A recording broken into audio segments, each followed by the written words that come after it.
Okay, so last week we opened up the discussion about Torah.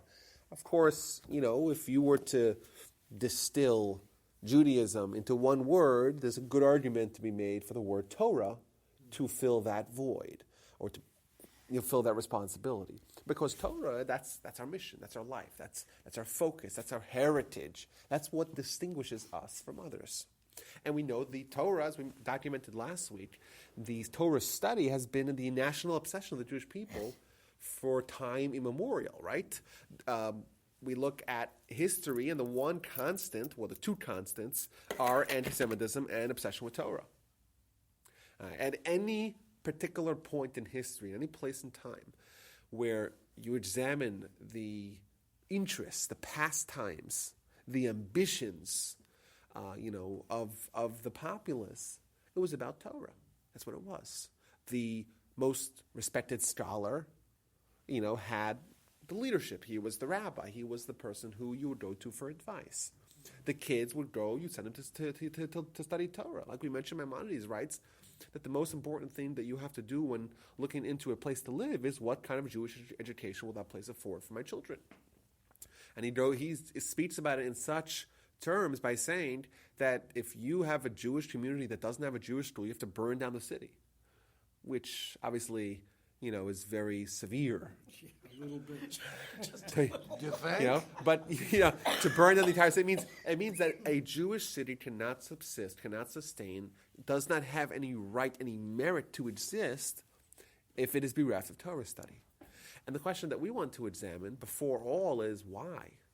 What about Torah study makes it so important, so central, so crucial to Jewish life that we find in our morning prayers we say, Talmud Torah Keneged Kulam.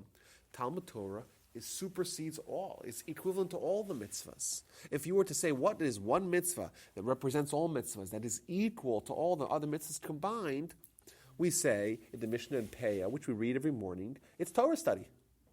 You take all the wonderful mitzvahs of honoring your parents and visiting the sick and supporting the poor and comforting the mourners and accompanying, helping the young poor brides get married. All these wonderful mitzvahs. And what's one mitzvah that's all equal to all of them? Torah study. Why? Because Torah encompasses all those other mitzvot. Okay, so we're going to break that down.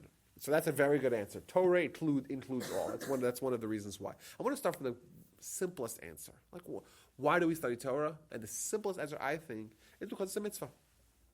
It's a mitzvah. One of the mitzvahs of the Torah, one of the mitzvahs of Judaism, one of the 613 is study Torah. As we know, we read it in the Shema, teach it to your children. Right? Talk about it when you're up in the morning and at night, when you're traveling, right? When you're going to sleep. In the evening, we know there's a mitzvah to have Torah study. Furthermore, we're told, and this is actually the 8th verse in the book of Joshua, we're told, Vehidisa ba'yom v'layla, to study Torah day and night. And what's actually interesting is that when you look at the actual mitzvah of Torah study, from the Torah's perspective, what does it say? Teach it to your children. Study in the morning and at night. So theoretically, we can fulfill our Torah-itic obligation of Torah study by studying once in the morning and once at night. By the way, we have the Shema that we say every morning and every night. The Shema are excerpts from the Torah. And by saying the Shema in the morning and saying the Shema at night, we have fulfilled the Torah-itic mitzvah of studying Torah. Just by saying the Shema. That's right, because you study Torah in the morning and at night. And the Shema is part of the Torah, and you say it in the morning and say it at night. Now what's interesting is that once you finish the Torah itself, and you open up the book of the prophets, you find the very, very first paragraph, the mitzvah of study Torah day and night. Obsession with Torah study. All day, all night study Torah. The question we have to ask is, why was this mitzvah that's so dominant in the Jewish way of life, in the Jewish Weltanschauung, to study Torah and to be obsessed with it? And it's kind of a healthy obsession, to be obsessed with Torah study. Why was that not included in the Torah itself? Why do we wait to the book of Joshua to say study Torah and day and night. Yes, the Torah does say study Torah, but it says in the morning and at night. Have one touch point with Torah in the morning, one touch point with Torah at night, and you fulfill your responsibilities. Right? Say the Shema in the morning, say the Shema at night, and you're good to go. Well, that's not studying the Torah. Well, first of all, it's not studying the Torah. It is kind of studying, but it's not, I'm saying it's not studying all of Torah, but it's certainly not studying with the same intensity. Saying the same prayer every day. Truly, honestly, Well, but it's words from it could be like that, but it's still words of Torah, right? Right, but it's the same thing you're saying over and over again. Yeah, it's not studying and it's not obsession. It's Not anything different every day. You're saying the same and thing. and how much of the Torah are you ignoring if you just say the Shema? But the vast majority of it. Yeah. So it seems like the Torah itself is asking for the barest of minimums. Right? The barest minimum is what the Torah is asking, and then you finish the Torah, and you open up the next book, the book of Joshua, and bam, on the first page you're told, study Torah day and night. And their sages in the Talmud point out that the Torah itself does not ask you to study it. It asks for the bare minimum, read it day and night. And then once you're done that, the other book, the very next book, the very first page, the very first paragraph, study Torah day and night. It's as if it's crude and crass for the Torah itself to demand that you... It's as if the Torah itself is saying, study me. And the Talmud goes a step further, and I think this is very interesting because it kind of sheds light on what the relationship that we have with Torah is really all about. There's a law, okay, and this is the laws of intimacy of Judaism. And when they talk about kind of the relationship between a husband and wife, the matrimonial relationship, the intimacy, one of the laws is that to use kind of not subterfuge, but to use kind of, to treat it as something holy, and therefore to not be crass about it. In society at large, it is, unfortunately, it's linked to the most base of desires, whereas in Judaism, it's the most special kind of experience that a human can have because, this is holiness. And it's the exact opposites. And so one of the laws that it says is that if a husband or a wife is interested in intimacy, they shouldn't ask for it straight out.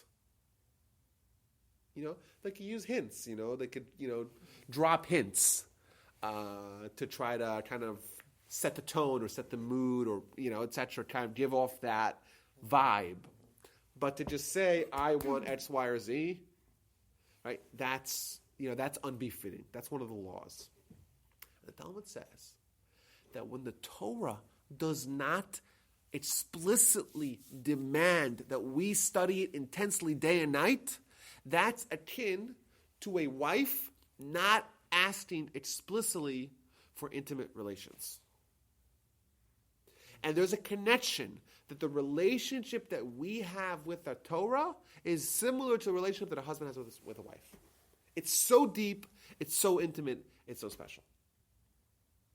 And therefore, the Torah itself could not demand explicitly, study me day and night. And there's other examples of that. We have, for example, the Talmud goes off and lambasts someone who studies Torah occasionally. There's no set schedule. It's occasionally. And it says that's example of someone going to visit a prostitute. What's the difference between a spouse and a prostitute? What's the difference? The difference is that one of them is steady, and one of them is occasional. We don't study Torah occasionally. We have a steady relationship with the Torah. And therefore, if someone studies Torah only occasionally, then they are kind of mistreating the Torah. They're not treating it as a spouse would treat another spouse, right? They treat it like someone would treat when they consort with a prostitute, which is a very subtle thing going on over here. And it seems a little bit bizarre, right? To us, we study Torah like it's a really nice part of our lives. But it's not so central. It's not like defining who we are. But it's very interesting. Just before we even, this opens up, I think, a whole different perspective for us as to what Torah is really about. We think of Torah as something that we study. To be intimate, have a deep and profound relation with Torah, to us, that's a little bit bizarre. That's a little bit more than we kind of are asking for. We want Torah's guidance. We want Torah's wisdom. We don't want to, we don't want to be saddled with Torah all the time. We don't want to have Torah with us at all times. Well, what are we saying? We want a no strings attached relationship with the Torah. And of course, like it's demanding. Every married person knows that when you accept upon yourself the yoke of marriage, you are giving up. You are forfeiting certain freedoms. Everyone knows that. But ultimately, we know that it's better for us in the long run to lose those freedoms because of what we gain. Our relationship with the Torah, we were very, very happy with having a no strings attached relationship with the Torah as well.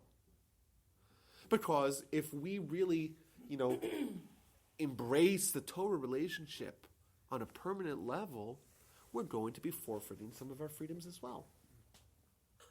And that's very uncomfortable. We don't want to do it. But ultimately, in the long run, it's very beneficial for us. I'll give you guys another example. Go ahead. Who's the we in your explanation? We? You think us collectively? No, the Jewish people. Yeah. What did you think you meant? Well, I think basically most Talmudic and Torah scholars are not in the we position. You're probably talking about us He's talking collectively. to the populace, the people who came here. I'm talking to everyone. What do you mean? Everyone. Well, everyone I think needs those to. people study Torah naturally. They just do it. They're not thinking that. You think it's a marriage to them? You do believe that it would be. Well, I'm saying this is. I think this is a remarkable insight that is very surprising for everyone, for me included, for everyone in the room, and all Jews. When you discover that, I think this heightens the kind of relationship that we're talking about.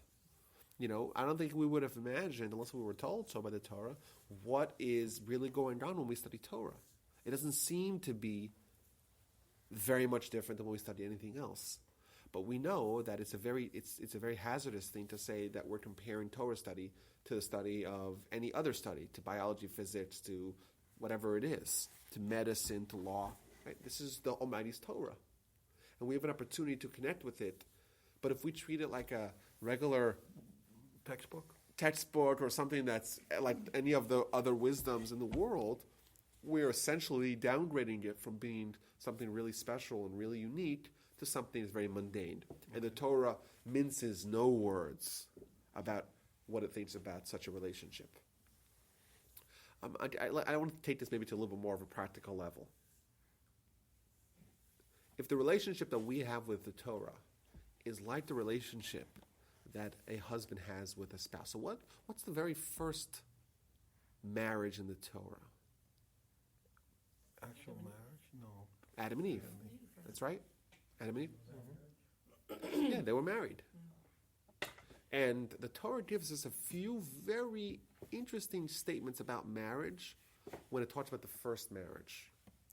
And it says, it's not good for a person to be alone. God says, it's not for a person to be alone. I'll make him a spouse.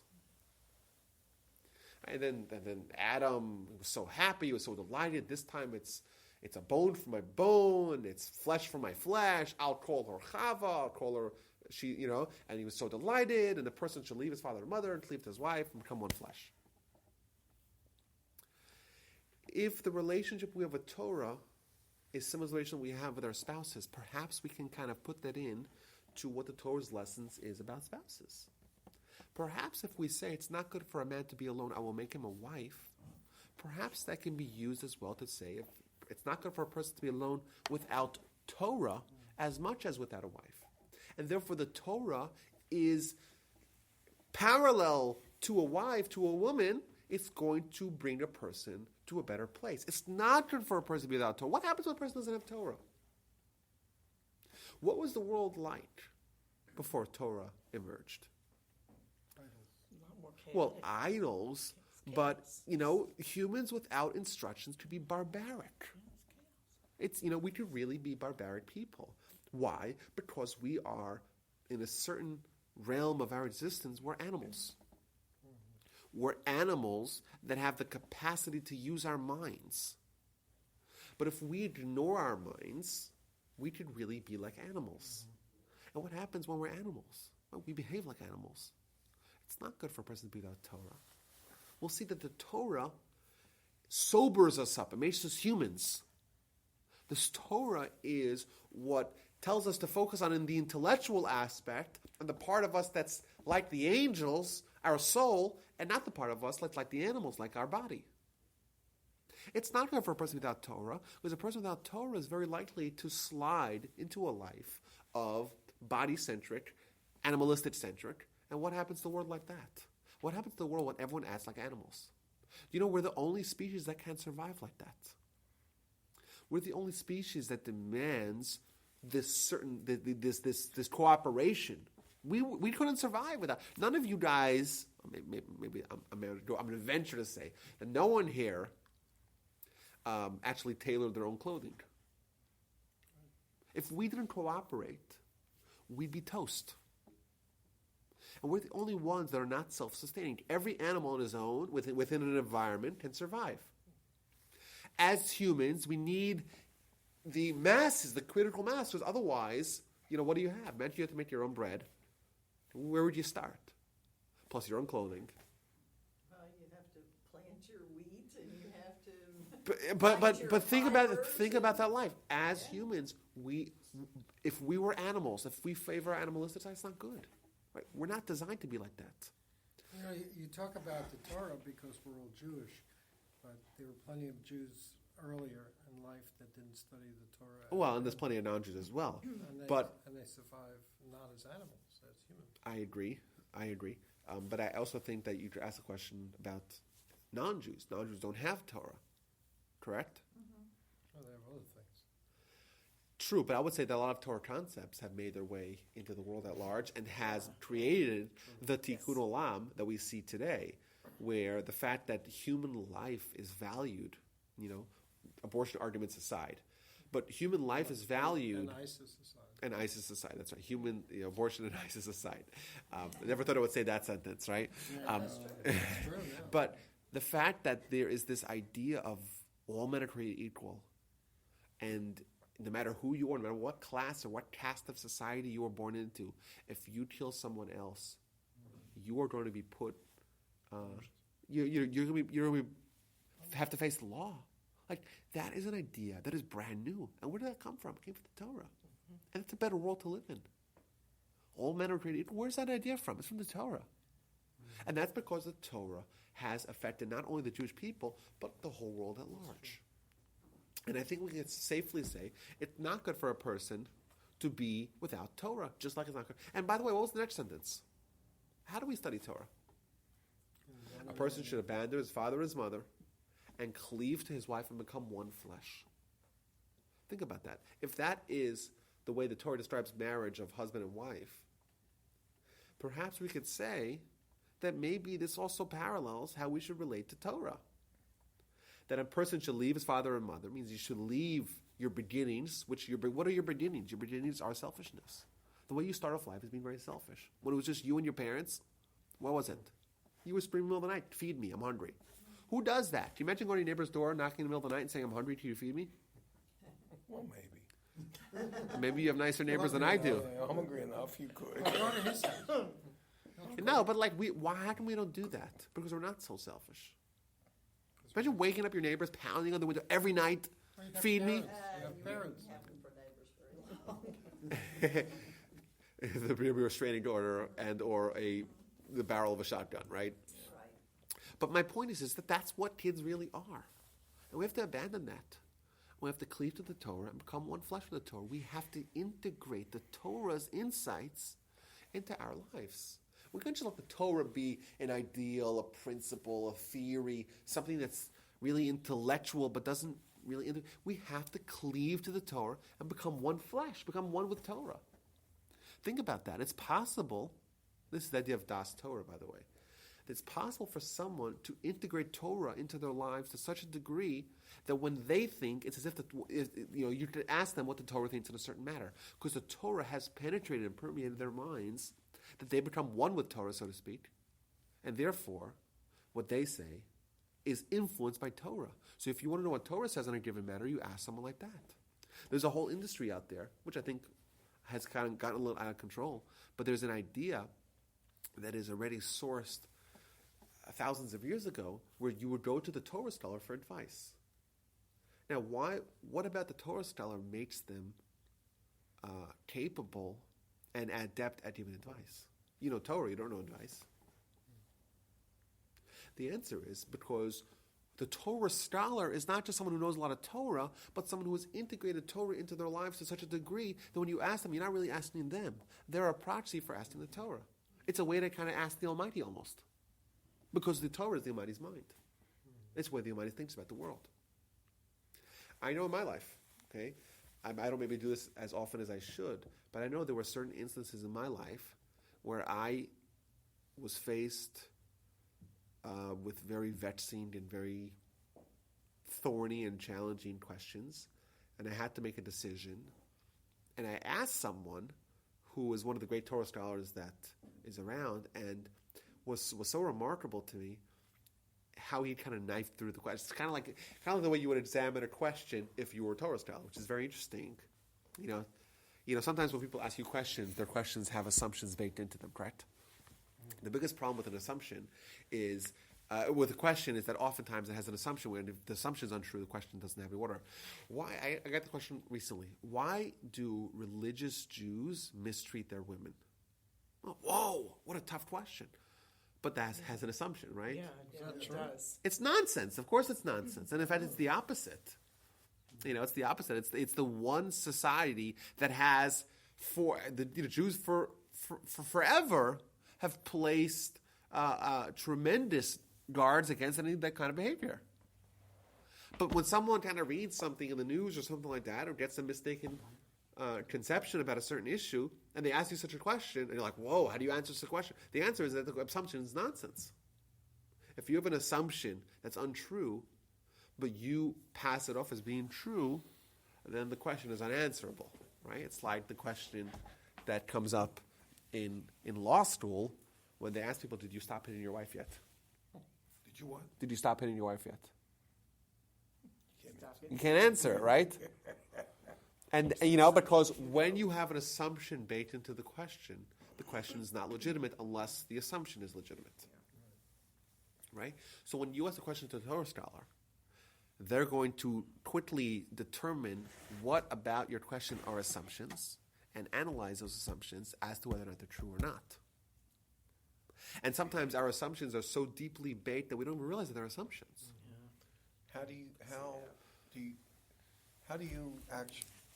become a Torah scholar? What are the attributes of a Torah scholar?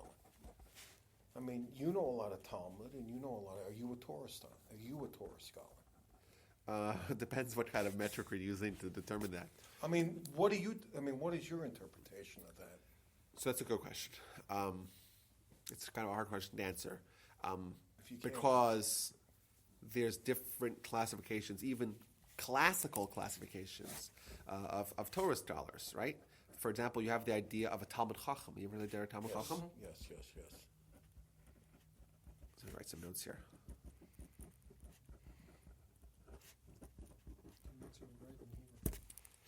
You have a Talmud Chacham. What's a Talmud Chacham? How do you define a Talmud Chacham? A Talmud Chacham, which means a Scholar of Talmud. right. A Chacham is a wise person, a scholarly student. Really, that's how you would translate it. How do you? Right, that's usually the word. A Talmud Chacham is someone who's a Torah scholar. Well, how do you define that? Yeah, that's Somebody my that question. studies Torah for X amount of years. and- Yeah, but you Does have people that study, but you have make people them a that study wise man? Torah and they don't know Torah. Right. Yeah. Yeah, it just depends on the person. and Yeah. everything, yeah. So that's a good question. There's one way that was defined back in the Talmudic times. It defined a Talmud scholar as someone who could discuss most parts of the Talmud with you at any time. So it means you meet someone and they say, okay, I'm studying the 18th page of this particular volume of Talmud. And they'll say, okay, let's talk about it. Boom, off the spot. There are a lot of people like that I've met. I met someone. I had someone who was once. He was in his 80s, a Torah scholar, like unbelievable. And I was studying a particular part of Talmud, and he hadn't studied that in 35 years. At the time, I was 22, so he hadn't studied. He didn't see that 13 before I was born, which is just to think about that.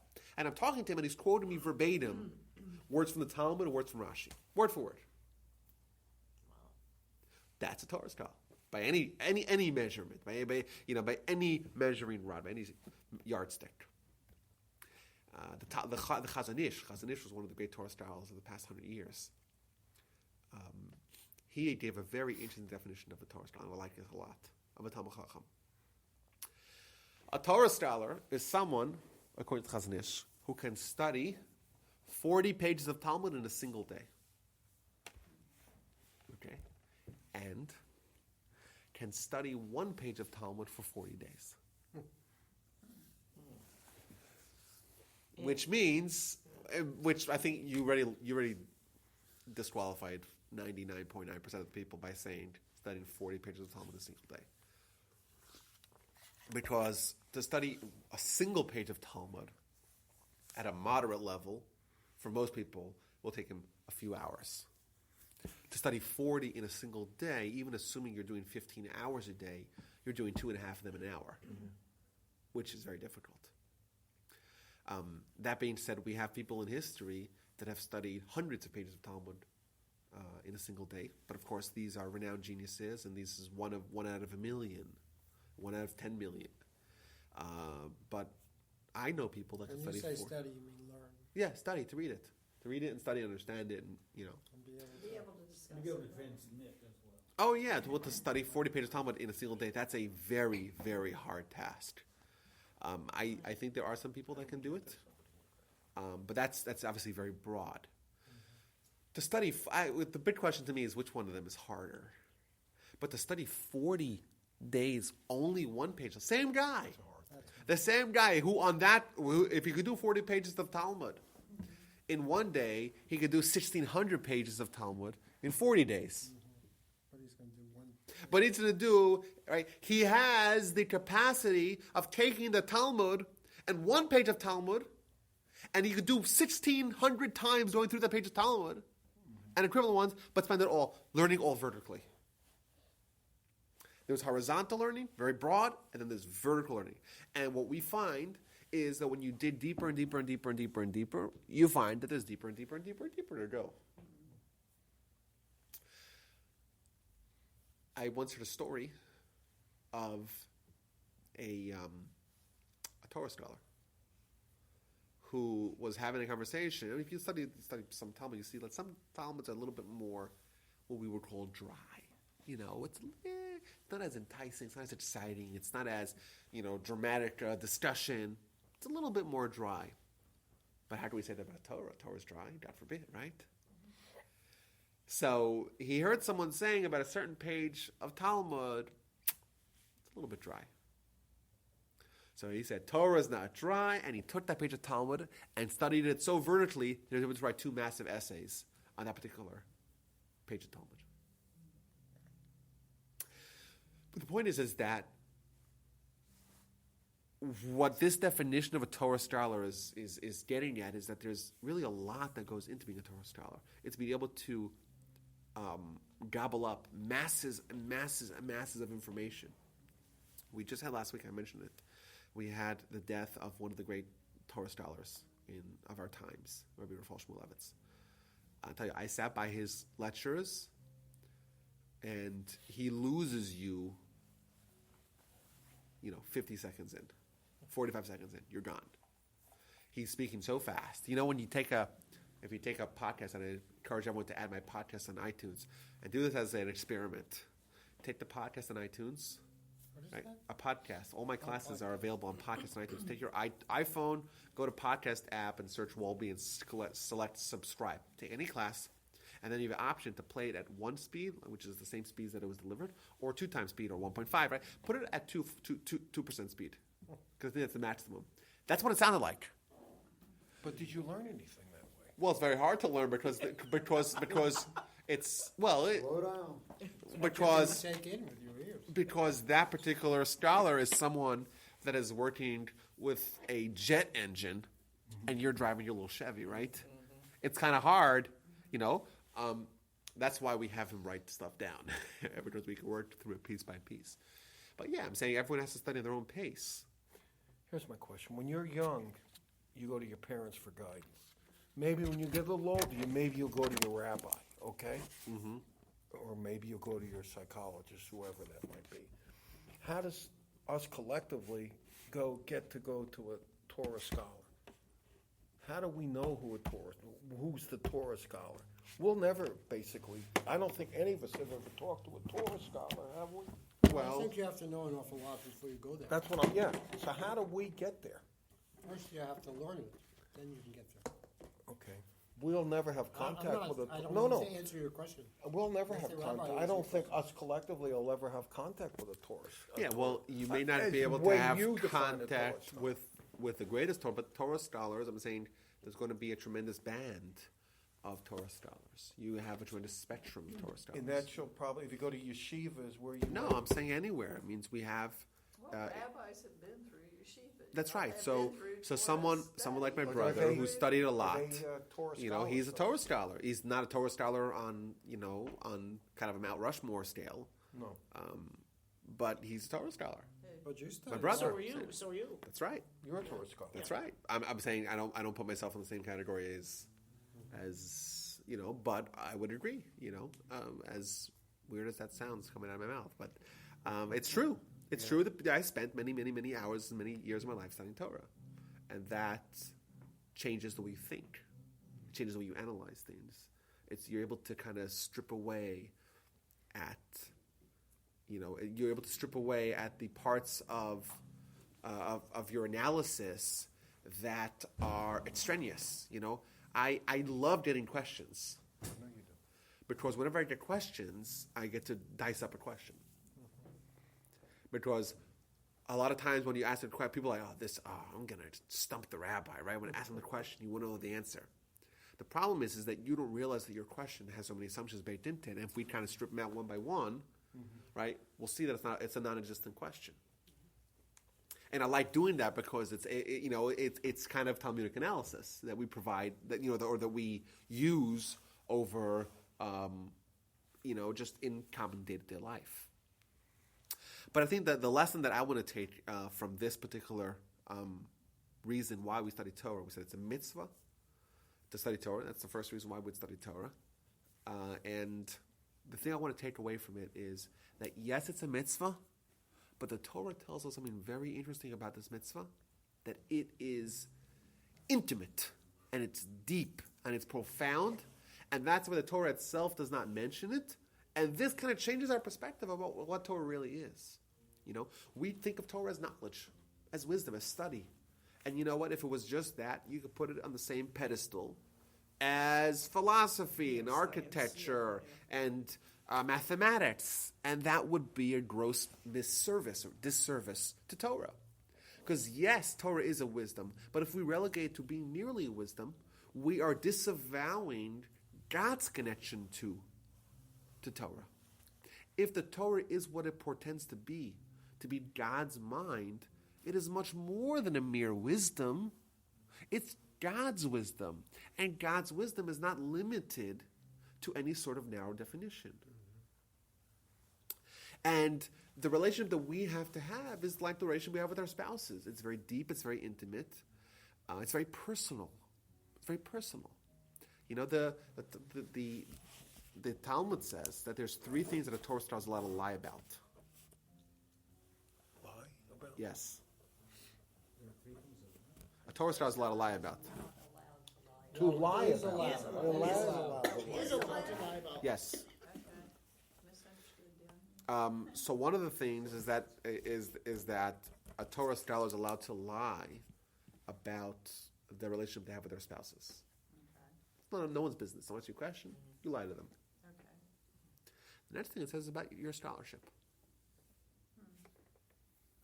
Why would you be allowed to lie about your scholarship? The answer is, if your scholarship is so deeply, if you're a Torah scholar, it's the same thing. It's deep, it's personal. You don't want to talk about that publicly. And a true scholar is going to have a certain sense of humility about himself anyway. I think that's important. Yeah, but even if you have humility, you shouldn't be lying about something. You're being humble. Is that wrong? Are you allowed to say, but is humility a distruth? No. I don't know if it's even a word. Is it an untruth? No. It's not. It means, can Moshe be the most humble of all men, yet Moshe knew that he was the leader of the people. He knew he was a prophet, right? If you asked him, Moshe, are you a prophet? What would he say? Of course, I'm a prophet. But that doesn't necessarily mean that I'm better than you because I'm a prophet. So humility is not ignoring reality. Humility is understanding reality, but not taking that for yourself, so to speak, according yourself higher value compared to someone else because of your status.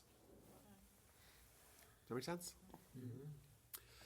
Okay, so that's interesting. So the relationship we have with Torah is What's the third thing different. you can lie about? I don't remember. Okay. I'm trying to remember what it was. Sorry, I asked. He can lie and tell you. He's gonna make a note about it here. Yeah, I'll send that out, guys. I forgot about that. Good for you, David. I'm pretty sure That this. shows you were paying attention. Yes, yeah. I was Always pay hoping someone would ignore that, but it's okay. You could make it up. There would be a third lie. Rabbis can make up the third lie, that's all. And To lie about the 3 lies. Yeah, that's it. and lastly, it's also important for us to realize we cannot be without Torah. A human without Torah could be a disaster, right? The restrictions around it, and we have a lot of questions. I get this question a lot. Does God really care if I eat a cheeseburger? Really? The God of the cosmos and creator of heaven and earth, this is what matters to him? Right? It's a good question. But even if we assume that all the mitzvahs are arbitrary, let's assume that you're right. It's arbitrary. There's nothing really wrong, which I don't agree to, but let's assume that for a second. Take the assumption they're all arbitrary. Still, if the mitzvahs, if the Torah are there to make us grounded, if it's not good for us to be without rules, if without Torah we're like animals, we have rules. Even if the rules are arbitrary, they ground us and make us humans. Right? We're not animals because we have rules. And the mere kind of exercise of saying, I'm not doing this because I have some sort of code that I live by, even if that code is not divine, so to speak, even if it's arbitrary, people who live by a code are people that are grounded. And even, you'll see this, you see the people, people that are grounded by any code. Someone asks a question, hey, people that are Buddhists, they have more productive lives and they're happier. Does that mean that Buddhism is true? Not necessarily. It means that living by a certain set of standards, certain rules, certain principles is greatly beneficial for you. And indeed, if Torah was arbitrary, it would still be beneficial for you. Because if you don't have Torah, it's not good for a person to be without Torah. You're to be an animal. That's very disastrous. It happens to be, it's just wonderful that the Torah is true as well. Go ahead. So what about the fact that 2 years ago I never even knew what Torah was? So what about that? So how did I survive and function? Well, the hope is that your parents gave you good lessons and that you were taught Torah even though you didn't know you were learning Torah. If the Torah tells you, be respectful to your elders. Your parents ever told you that? It's like being taught morality, right? And everything. Be respectful of your elders. You heard that from your There's a lot of parents. teachings, obviously. You heard that from your parents. You heard Torah. They didn't say, the Torah says be respectful to elders. It said be respectful to elders. It seems like the more I do study Torah, the more I realize that Torah has infiltrated the world in other Oh, yeah. religions Oh, and yeah. other philosophies, and there are a lot of people that are not Jewish that do a lot of mitzvahs and do a lot of Yeah, that's true. Just follow the 10 Commandments.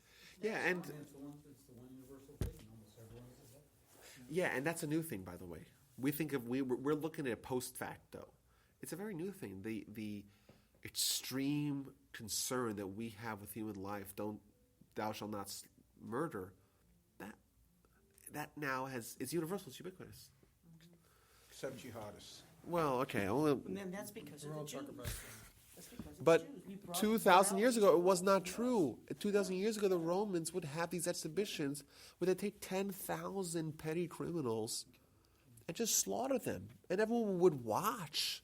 Could you imagine doing that? probably cheer too. Or put 'em in the, put 'em And the in only way that audience. people wouldn't gag over all that blood is they would have little perfumes being sprayed. So they shouldn't gag. Could you imagine that happening today? It can never happen today because our society has become less animalistic, thanks to Torah, and thanks to other religions as well. And Maimonides tells us, by the way, that other religions, their goal as well is to be sister religions to Judaism, to help us teach the world about God, about monotheism, about morality. And ultimately, the idea of Mashiach is to tinker with that. What's the idea? The idea is that it's very easy, it's a lot easier to take someone who believes in the basic construct of monotheism and to tweak it and correct it to make it in line with what the Torah says. But to take someone who is polytheistic, right, or pagan, and to teach them about monotheism, that's a totally different paradigm. So the idea of Mashiach is to teach the entire world about the specific perspective about God. So the Muslims believe in the same God we believe in. The only problem with that is they believe that Muhammad was some sort of prophet and that the Quran has any value. But the idea of God that they have is in line with ours. All you got to do is amend it a little bit. Slight amendation, you're good to go. So Mashiach's job is a lot easier. That's what Maimonides says. So I agree. The Torah has penetrated. The Torah's ideals have, not universally, right, and not perfectly, but very broadly and almost perfectly. And that's a testament to the success that mankind has had in completing Tikkun Olam to whatever degree we have. And being a light unto nations, which is exactly That's right. what That's what it means. It means that said we in the Torah. influence. That's right.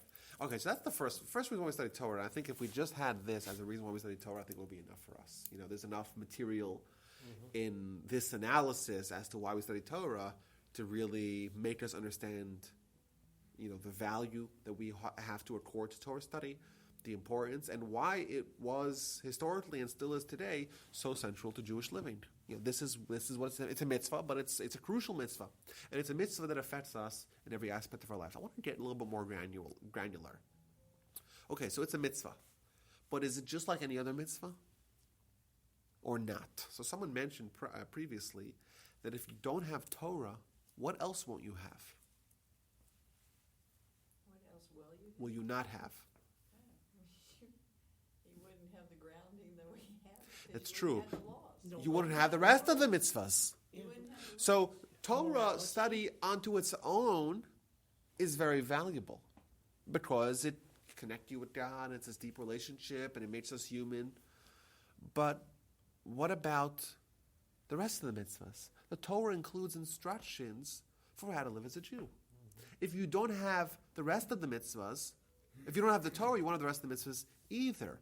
For example, we have the Talmud in the book of Kiddushin talks about what is more important, to do mitzvahs or to study Torah. This is a very interesting question. And the resolution of the question is equally interesting. There's a whole debate amongst the scholars. What's greater, to study Torah or to do mitzvahs? And I think if we would bring this to the floor, I think there would be probably proponents on either side. Without the Torah, There are no mitzvahs mitzvahs. to do. You Well, wouldn't so- know what the mitzvahs were. Where does that question come from? Well, the question is a... Can you do mitzvahs without the Torah? Is that basically? No, the question was, and I'm it saying, more important and the to- Talmud was deliberately brief about this question. Because all it says, that the rabbis were sitting in a room, and this question arose. What is greater, Torah study or doing mitzvahs, actions?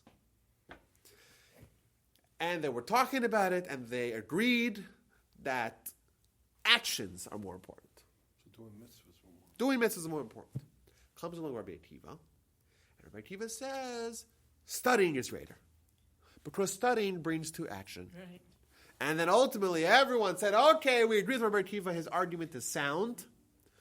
The Torah agreed, right? And they all agreed to say that Torah study is greater. Now, the Talmud gives you a lot of backstory here to this insight. They're trying to give you some sort of insight. What the Talmud could have chosen to do is to say, Talmud study is greater, or Talmud means to study, right? The word Talmud itself means to study. Torah study is greater than doing mitzvahs because Torah brings you to mitzvahs. That's what it could have said.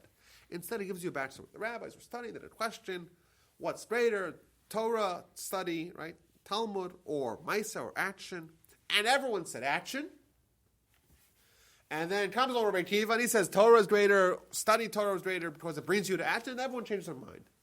So there's a lot there to unpack. But I think what it is highlighting is the fact that when you have Torah study, you actually have everything else.